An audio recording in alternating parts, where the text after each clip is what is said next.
I'm Dean and this is One to Watch. Today I'm going to review the Lew Huey Phantom after wearing it on the wrist for several months. Lew Huey was founded in 2012 by Chris Vail. Based in Philadelphia, America, they started producing watches late 2013 using Kickstarter to fund their projects until their last unsuccessful project in December 2014.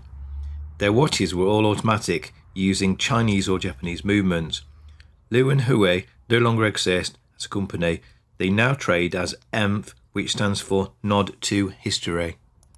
So where did Lew Huey and the dog logo come from? The founder Chris Vail was out to prove something to himself and optimistic.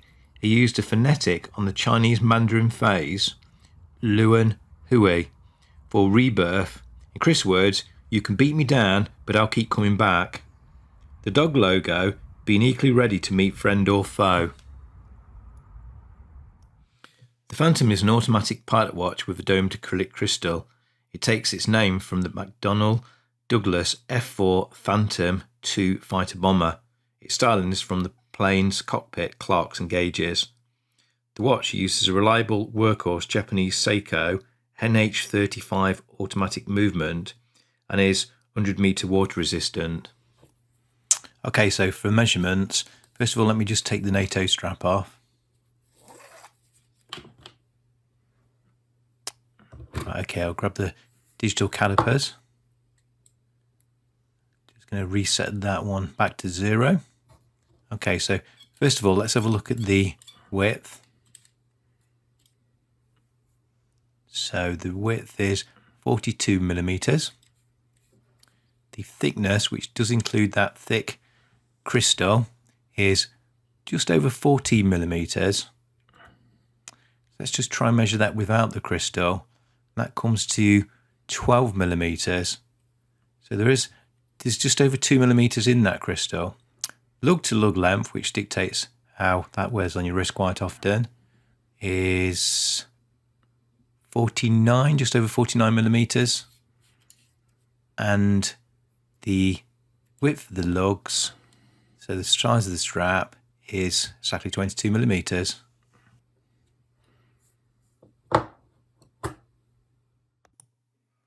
It's the 2nd of January 2021. I'm out in the field with the Phantom, and as you can see straight away that the domed acrylic crystal does catch the light. I really like that domed crystal. It gives a lot of distortions on the dial and a real warmth. It really does play with the light.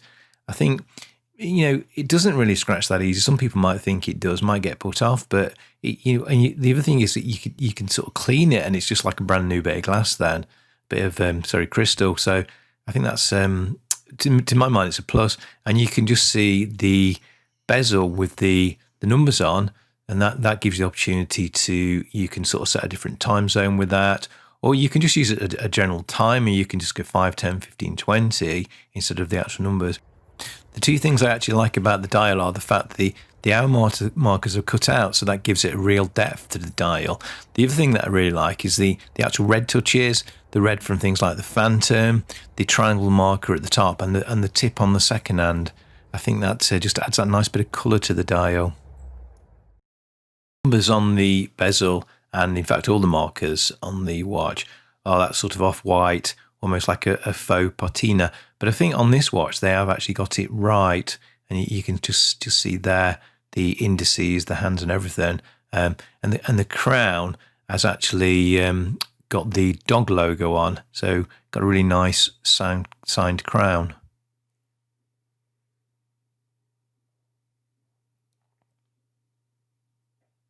So let's have a look at the Caseback.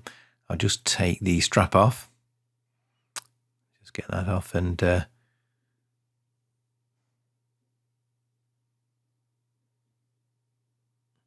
okay. So now you can see that Caseback, and then yeah, it's quite different. Let's just get that one into focus.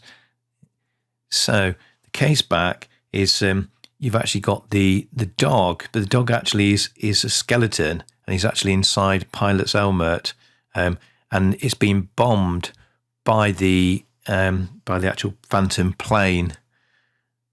And if you actually look what's written on that, it actually says Fortis Fortuna juvat, and that translates to fortune favours the bold.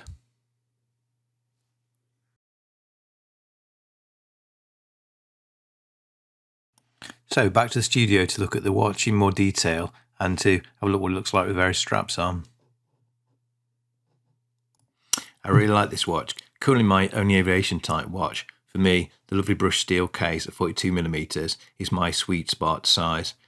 Maybe the watch is a little thick, but just over 2mm of the thickness is down to the domed acrylic.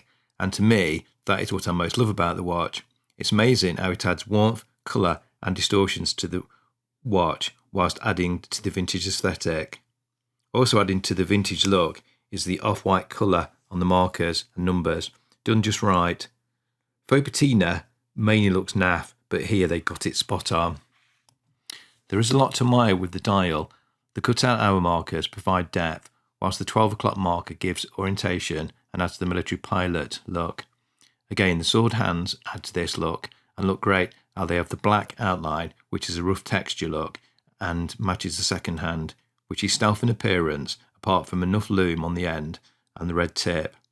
The red touches not only from the second hand tip, but also the military style triangle and the word Phantom add just enough colour and allow wearers like me a great opportunity to add matching red to chosen straps. I think on the dial, the dog logo, the words Lew and Huey and automatic in black again add to the stealth appearance and can be seen upon close inspection and or when caught in the light. The bi-directional 60-click steel bezel again I like, with the numbers etched in at the perfect size, and also for me make actual time reading quicker and easier. The dog logo actually appears in 3 places, albeit one as a skeleton, which is a nice bit of play and provokes thoughts about the reality of war. The caseback is really well done and adds interest, as well as tying in the military aircraft theme. The Seiko movement is a good choice. It's a good, reliable workhorse movement, and it also keeps the cost of the watch down to a suitable level, both for the watch when new and for future maintenance costs. Maybe the choice of a Swiss movement as an alternative at a higher purchase cost, which companies such as Nodus do, would provide a more versatile buying option. And finally, that leaves the lume. This does not disappoint. It is strong, lasts a long time, and everything can be seen, including the numbers on the bezel. It also has an amazing depth from the different levels of markers and numbers.